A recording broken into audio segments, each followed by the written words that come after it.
Assalamualaikum warahmatullahi wabarakatuh. Kembali Waalaikumsalam. lagi bersama kita yang tidak terkenal dan tidak mau dikenal. Kalau gua pakai Y. Ah. Y. Tapi kalau misalkan terkenal, Ya itu bonus. Iya. Jadi tujuannya emang sharing-sharing aja gitu ya. siap. Oke, kita ini aja lah. Langsung aja nih dengan narasi kita ya. Gus Ajis Jajuli LC. LC. Dan di sini ada sahabat gua, saudara gua, Gus Faiz. Oh ya, ini gua sedikit mau ngebahas yang masalah-masalah tabu sih sebetulnya. Nggak tabu juga kali. Nggak tabu juga sebetulnya untuk di saya pribadi gitu. Udahlah gua aja ya. Gua pribadi tabu gitu ya. Islam Nusantara gitu. Apa sih Islam Nusantara itu gitu? Itu apa sih, gimana sih Islam Nusantara itu apa sih? Apa tetap Islam gitu namanya, apa gimana sih? Nggak ngerti nih. Nggak, itu mah katakanlah satu istilah yang baru, cuman bukan istilah yang mengikat. Jadi istilah yang baru tapi menurut tradisi ya. Jadi bukan satu istilah yang baru menurut syariat. Ya karena yang namanya Islam kan tetap Islam. Mau Islam di mana kayak, mau di sana, mau di sini, mau di Vietnam kayak gitu ya. Mau di langit kayak. Iya. Jadi kalau membahas tentang Islam Nusantara itu lebih kepada metode dakwah sebenarnya. Metode dakwah. Artinya kalau secara dasar-dasar agama itu tidak akan berubah. Hanya saja yang berubah itu katakanlah yang berbeda itu adalah metode ya dalam menyampaikan dakwah itu sendiri. Artinya Islam Nusantara itu adalah metode yang biasa digunakan oleh para leluhur-leluhur kita, itu Wali Songo ya, katakanlah dai-dai yang pertama kali menyebarluaskan Islam di Nusantara kita ini. Artinya di situ terdapat satu cara, satu metode, di mana dengan metode ini masyarakat sekitar itu mudah untuk menerima agama Islam. Dan notabene masyarakat ini adalah masyarakat yang non-Islam. Katakanlah kalau zaman dulu itu ya agamanya Hindu-Buddha. Oh iya. Karena ngerti. kalau Wali Songo ini cara berdakwah mereka dengan misalkan dari sisi pakaian. Pakaiannya makin dari adat jubah. kita, budaya kita gitu ya. Oh iya. Pakaiannya kalau pakaian yang jubah, kemudian yang katakanlah tidak umum digunakan oleh masyarakat luas itu, mereka akan sulit menerima. Gitu. Nah, sehingga dari sisi pakaian Wali Songo ini berbaur dengan masyarakat. Dari sisi pakaian sama dengan mereka, ya kan. Kemudian dari sisi kegiatan-kegiatan, misalkan kumpulan apa segala macam, Wali Songo mengadakan. Hanya saja dari pakaian, kemudian tadi kumpulan-kumpulan, kemudian hiburan, nah itu diramu oleh mereka. Nah, makanya kan muncul punakawan itu. Betul. Yang ada Bagong, Semar, yang kemudian perkembangannya lagi oleh beberapa tokoh Wali Songo itu kemudian menjadi wayang kulit gitu ya. Kemudian wayang golek ya. Kemudian ditambah lagi dengan kisah-kisah, diisi dengan kisah-kisah. Yang kisah ini yang namanya kisah cerita gimana sih? Nah, kisah tersebut itu dibumbui dengan ajaran-ajaran Islam. Nah, makanya ada beberapa misalkan jimat ya. Jadi jimat itu kan kemarin kalau di Banten ini apa ya namanya, jangjaokan boleh kayak gitu ya. Jadi baca sesuatu kemudian yang dia baca itu membawa faedah, misalkan bisa terbang, bisa berjalan di atas air, bisa merubah emas menjadi tanah menjadi emas atau batu menjadi emas gitu, dan seterusnya. Nah itu diubah menjadi apa? Jimat. Terus kalau berbicara mengenai syahadat, kalimat syahadah, nah itu dibahasakan oleh Wali Songo dengan apa? Jimat kalimo sodo. Kemudian dalam pelafalan, pelafalan. Kan kalau apa kita menginginkan satu atau pembacaan kalimat dengan fasih, yang namanya lisannya orang Nusantara ini kan nggak bisa seperti itu ya. Misalkan alhamdu mereka baca alhamdu. Alhamdulillahirabbil alamin mereka baca alhamdulillahirabbil ngalamin. Ya.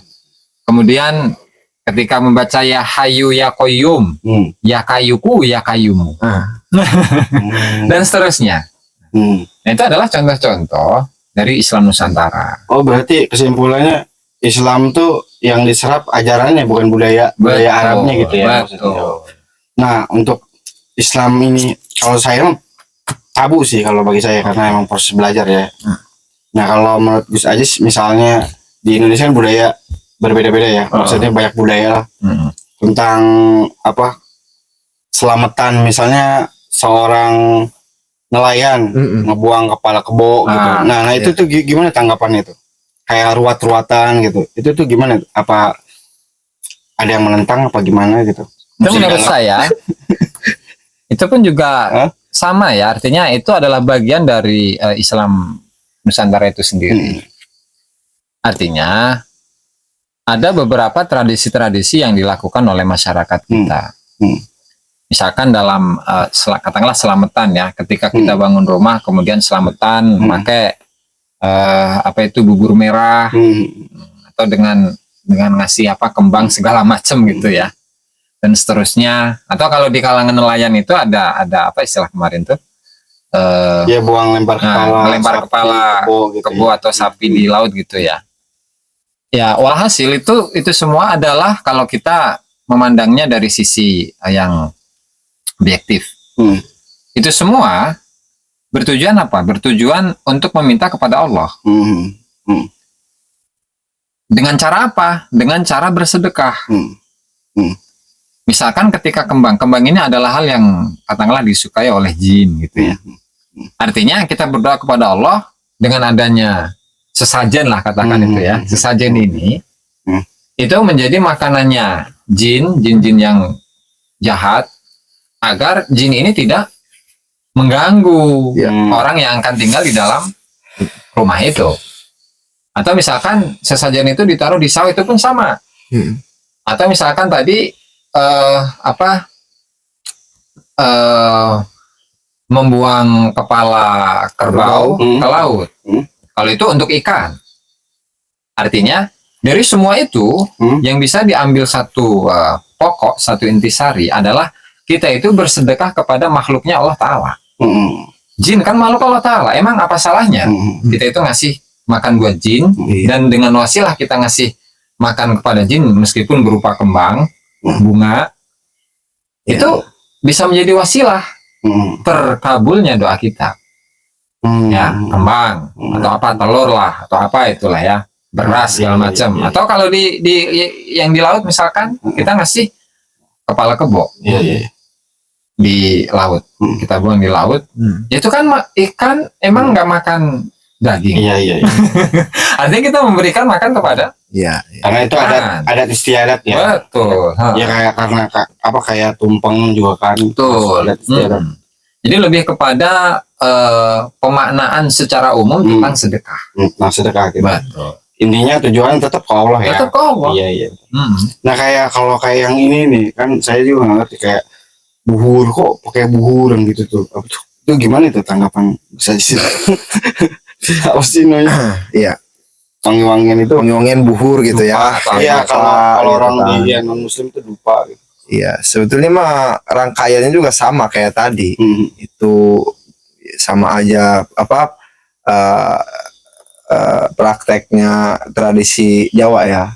Tapi kan tergantung pengaplikasi ini kemana gitu. Tujuan orang itu mengebakar dupa, menyan, itu gitu. Iya, kemana arah tujuannya? Atau ke setan atau ke apa pengen keuntungan yang kayak pengen pesugihan. Itu kan salah lagi. Itu yang disebut mungkin musyrik. Tapi kalau ranahnya itu yang tadi itu dikatakan sedekah sama makhluk Allah gitu kan, bisa menjadi wasilah kita terkabulnya doa, yaitu nggak perlu pakai dalil lah, gitu. Itu juga cukup. Menurut saya logis hal yang kayak gitu kan. Dan saya tambah lagi mungkin ya. Kalau pakai dupa atau wangian lah yang biasa dibakar gitu, buhur gitu. Ya orang yang awam taunya menyan yang gitu. Gitu ya. Padahal kembalinya bukan kemenyan sebenarnya, tapi sesuatu yang memiliki aroma yang wangi. Karena aroma yang wangi itu sangat disukai oleh malaikat.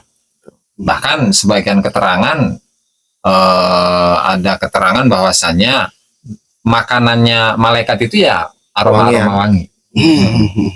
Nah, sehingga sama ketika kita membakar buhur atau dupa atau apalah yang berbau wangi, di samping kita ini suka dengan wewangian, dan malaikat pun suka, dan mudah-mudahan malaikat itu membantu kita untuk berdoa kepada Allah Subhanahu wa Ta'ala. Artinya dalam proses percepatan ijabahnya itu, ijabah dari doa, itu pun nggak masalah. Itu seperti kerangka pemikiran yang awal tadi. Gitu. Artinya keumuman sedekah kita memberi makan malaikat. Betul. Gitu. Justru malah indah ya. Maksudnya dari kebudayaan kita tetap masih ada gitu ya. Nggak sampai luntur gitu ya. Betul. Ya jadi maksudnya Islamnya ya tetap Islam gitu. Islam. Dasar Islamnya sama. Cuman Islam yang ada di Nusantara mungkin gitu kali ya. Itu kan dari sudut pandang tradisi tadi, kebudayaan lah. Kalau untuk bab ini emang beneran saya pribadi ini yang pengen tahu banget. Sempet sih ditanya apa sih Islam Nusantara itu apa sih? Takut aliran baru gitu kan. Ya kayak kita yang misalnya ketika begitu ada yang meninggal, ada yang tahlilan. Nah itu di Islam sendiri juga kan ada kan yang nggak pakai yang gitu kan. Jadi ya sebetulnya intinya mah Islam beragam ya, beragam. Ya intinya Islam itu indah aja lah. Gitu ya. Dengan keragaman ya. Dengan keberagaman. Ya intinya mah kita jangan masuk kamar orang gitu ya. Maksudnya langsung ngejudge gitu ya. Iya kan gitu kan. Karena menjustifikasi itu hobinya siapa? Balawi. Langsung aja. Iya maksudnya ada ranah-ranahnya gitu. Ini kamar ini kayak kita juga nggak ngutik-ngutik kayak Muhammadiyah gitu kan, enggak kan. Karena kan kita nggak tahu tentang Muhammadiyah. Iya maksudnya kayak gitu. Jangan utak-atik. Toleransi itu bukan sekedar diucapkan gitu, tapi dipraktekkan. Kalau saya mah udah cukup banget sih mewakili ngerti jadi Islam yang ada di Nusantara gitu ya. Ya cukup segitu sih bagi saya. Alhamdulillah semoga bermanfaat. Assalamualaikum warahmatullahi wabarakatuh.